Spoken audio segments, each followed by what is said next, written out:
Shloka 64. Kim Janma Vishayasangaha.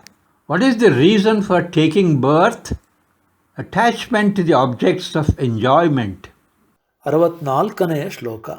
ಜನ್ಮ ತಾಳುವುದಕ್ಕೆ ಕಾರಣವೇನು?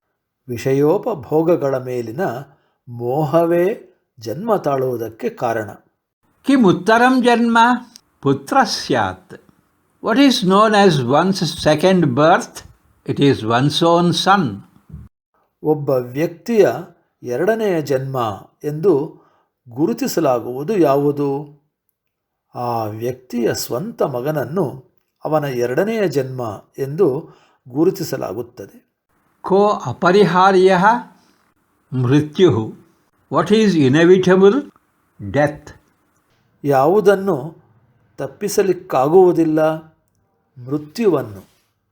Kutra padam vinyasecha drukpute.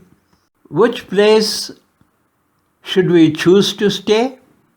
The place that is found to be pure and clean. ವಾಸ್ತವ್ಯ ಹೂಡಲು ನಾವು ಯಾವ ಸ್ಥಳವನ್ನು ಆಯ್ಕೆ ಮಾಡಿಕೊಳ್ಳಬೇಕು? ಸ್ವಚ್ಛವಾದ ಮತ್ತು ಪವಿತ್ರವಾದ ಸ್ಥಳವನ್ನು ಆಯ್ಕೆ ಮಾಡಿಕೊಳ್ಳಬೇಕು.